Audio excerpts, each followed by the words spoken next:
안녕하세요. 책데이트 시간입니다. 오늘 소개해드릴 책은 더 리치라는 책입니다. 키스 캐머런 스미스 지음, 신솔리 본김, 비즈니스 북스에서 나온 책입니다. 부자가 되고 싶다면 부자처럼 생각해야 하는데요. 다섯 번째 부의 연금술은요. 수익을 높이는 법을 배워라입니다. 백만장자는 수익을 높이기 위해서 일하고 보통 사람은 월급을 받기 위해서 일합니다. 저자는 어떻게 부를 만들어 갔는지 한번 살펴보도록 하겠습니다. 초등학교 때 시나몬 오일 한 병으로 첫 사업을 시작했습니다. 10달러짜리 시나몬 오일을 사서 매일 저녁에 이쑤시개를 오일에 담가 두었다가 학교에 가서 친구들에게 팔았습니다. 시나몬 향이 나는 이쑤시개로 20달러 이익을 챙겼다고 합니다. 또 중학생이 되자 부모님이 점심값으로 매일 3달러씩 주셨는데요. 한 개에 10센트인 길쭉한 껌 30개를 구매해서 학교에 가서 아이들에게 개당 25센트를 받고 팔았습니다. 점심으로 1달러짜리 밀크쉐이크를 사서 먹고 6달러 50센트를 남겼습니다. 고등학교를 졸업한 다음에는요, 골프를 배우기 시작했는데요. 용돈벌이 삼아서 친구 한 명과 함께 골프장을 돌면서 물에 빠진 골프공을 건져다가 중고 골프용품 가게에 가서 팔았습니다. 무려 2시간 만에 수백 개의 공을 주었고요. 이 짧은 노동의 대가로 각각 40에서 50달러를 벌었습니다. 요즘은 물에서 건져낸 중고 골프용품을 월마트에서 구매할 수가 있는데요. 그때 100만 달러 가치의 사업 아이디어를 갖고 있었지만 미처 깨닫지 못했습니다. 2년 동안에 셀 수 없이 많은 골프공을 판매하면서 수천 달러를 벌었지만요. 중산층의 사고방식에 젖어 있었기 때문에 그게 옳다고 여겼습니다. 그 다음에는 아버지의 권유로 사업에 눈을 뜨는데요. 프레온가스 2통을 판매하고 몇 시간 만에 100달러를 벌게 됩니다. 어떤 날은 500달러를 벌었는데요. 그런 날은 장사를 접고 실컷 놀았습니다. 이런 호황기가 계속되리라는 착각에 빠져 있었기 때문인데요. 놀지 않았다면요. 훨씬 큰 돈을 벌 수 있었을 것입니다. 얼마 지나지 않아서 정말로 좋은 시절은 끝이 났습니다. 그런 위기의 순간에 새로운 사업 기회가 찾아왔습니다. 그 무렵 운명처럼 한 경매 행사에 들를 기회가 생겼는데요. 경매 행사가 벌어지는 곳을 찾아다니며 물건을 사서 벼룩시장에 대파는 사업을 시작했습니다. 그리고 매주 경매에 참여하다 보니까 중고 가구점을 운영하는 한 남자를 알게 되었는데요. 그 사람의 성공한 모습을 눈여겨본 후에는 중고 가구점을 시작해야겠다고 생각했고 곧바로 가구점을 열었습니다. 그때까지만 해도 연수입이 2만 달러를 넘지 못하는 수준이었는데요. 중고 가구점을 연 후에는 수입이 3배나 껑충 뛰었습니다. 그리고 첫 해에만 5만 달러 이상의 수입을 거두었고요. 가구점을 시작한 이듬해에 결혼도 했습니다. 그리고 그 다음에는 가구 사업을 시작하는데요. 소파 겸용 베드라는 틈새 시장을 공략해서 수입이 또 한 번 크게 늘었습니다. 그해 10만 달러의 수입을 거두게 되었습니다. 그리고 나서는 부동산 투자로 100만 장자가 되었습니다. 2, 3년 만에 부동산 7채를 매입해서 순자산 100만 달러를 달성했는데요. 수익을 극적으로 올리기 위한 첫걸음은 월급쟁이 마인드에서 벗어나는 것입니다. 백만장자가 되고 싶다면 이익을 내기 위해 일하는 법을 터득해야 합니다. 이익을 만드는 법을 깨달으면 벌 수 있는 돈의 한계는 없습니다. 네 번째 연금술은요, 항상 감사하며 베풀어라입니다. 작은 베품이 상대방을 변화시키는데요. 주변을 둘러보면 매일 누군가에게 무언가를 베풀 기회가 있습니다. 물론 돈이 아니어도 괜찮습니다. 상황에 따라 도움이 될 수 있는 것이라면 뭐든지 좋습니다. 베푸는 삶만큼 우리를 행복하게 하는 것은 없습니다. 인색한 태도는요, 삶을 불행으로 이끕니다.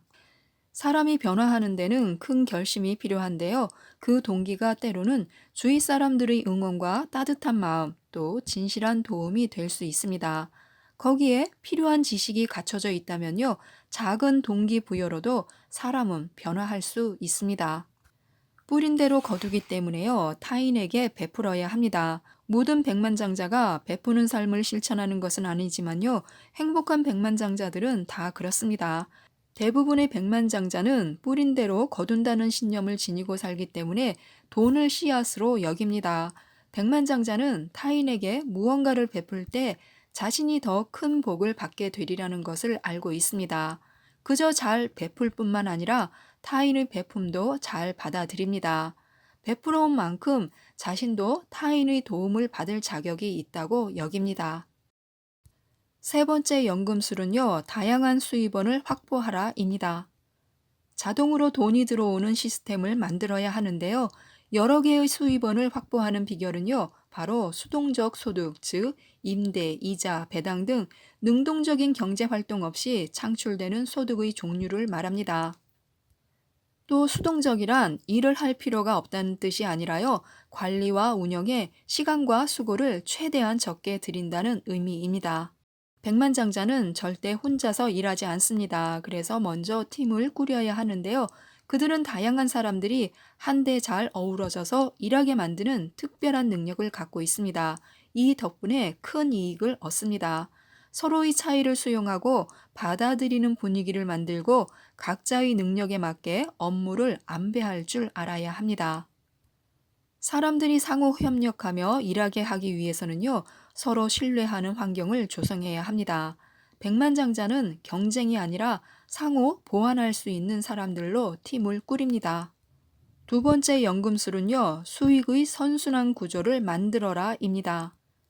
백만장자는 순자산을 늘리는 데 집중하고 보통 사람은 월급을 올리는 데 집중합니다.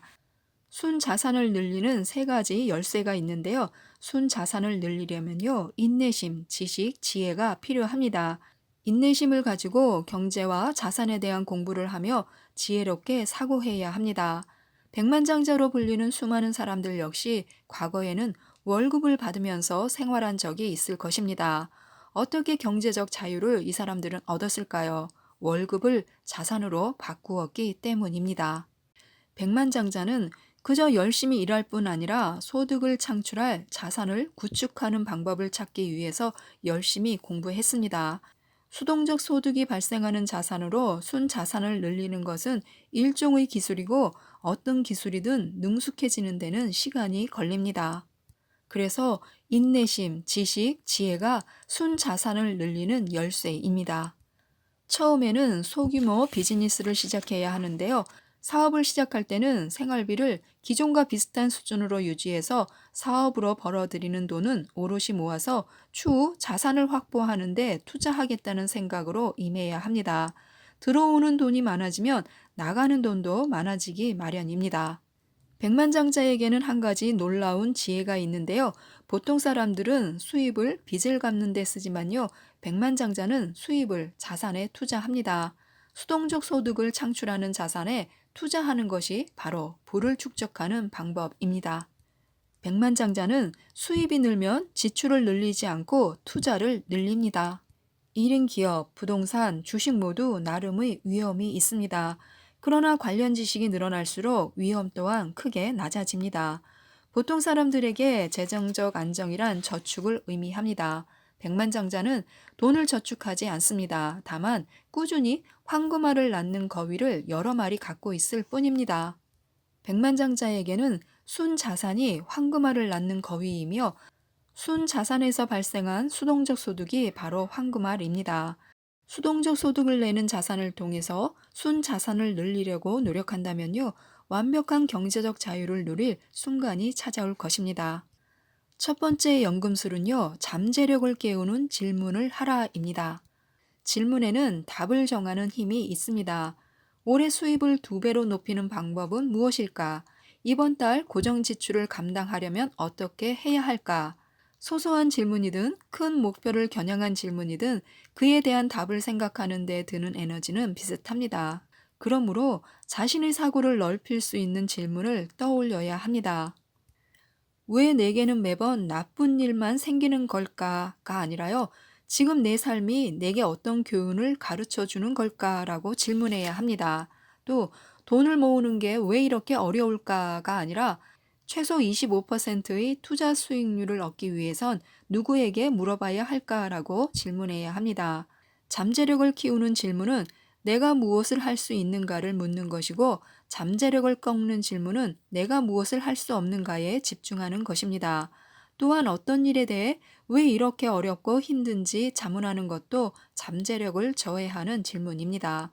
스스로에게 어떤 질문을 하느냐에 따라서 삶에서 얻는 결과가 달라집니다. 생각하는 법을 훈련해야 하는데요. 백만장자는 자기 자신에게 묻는 질문을 의도적으로 수정합니다. 이를 통해서 자신의 생각을 통제하고요. 더 큰 성공을 성취하도록 자신의 사고방식을 끊임없이 훈련하는 것입니다. 잠재력을 자극하고 개발하는 질문을 스스로에게 던지는 것, 이것이야말로 성공을 불러오는 태도를 갖추는데 가장 효과적인 방법입니다. 누구나 자신만의 고착화된 사고방식이 있는데요. 백만장자는 의식적으로 자신의 사고방식을 단련합니다. 자기 자신에게 던지는 질문을 달리하면요, 스스로 생각하는 법을 깨우칠 수가 있습니다. 성공하고 싶다면요, 자기 자신에게 하고 있는 질문을 면밀히 살피고 의식적으로 수정해야 합니다. 내면의 목소리를 통제해야 삶을 통제할 수가 있는데요. 잠재력을 키우는 9가지 질문이 있습니다. 진정한 성공과 행복을 쟁취하기 위해서는요, 반드시 거쳐야 하는 9가지 질문이 있습니다. 이 질문을 통해서 어떤 사람이 되고 싶은지, 무엇을 하고 싶은지, 무엇을 얻고 싶은지를 깨달을 수가 있습니다. 충분한 시간을 들여서 진실되게 답을 작성해 보시기 바랍니다. 1. 나는 어떤 사람이 되고 싶은가? 2. 그 이유는 무엇인가? 3. 내가 바라는 나의 모습을 어떻게 이룰 것인가? 4. 나는 무엇을 하고 싶은가? 5. 그 이유는 무엇인가? 6. 그 일을 하기 위해서는 어떻게 해야 하는가? 7. 나는 무엇을 얻고 싶은가? 8. 그 이유는 무엇인가? 9.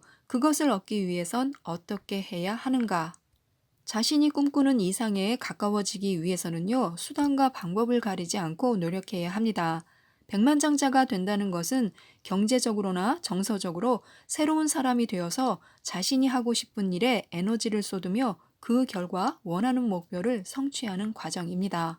지금까지 이 책에 대해서 말씀드렸는데요. 배움을 확장하고 좋은 사람들과 이런 좋은 내용을 공유하는 것도 좋을 것 같습니다. 그러기 위해서는 이 책도 꼭 한번 읽어보셨으면 좋겠습니다. 이상 책데이트였습니다. 감사합니다.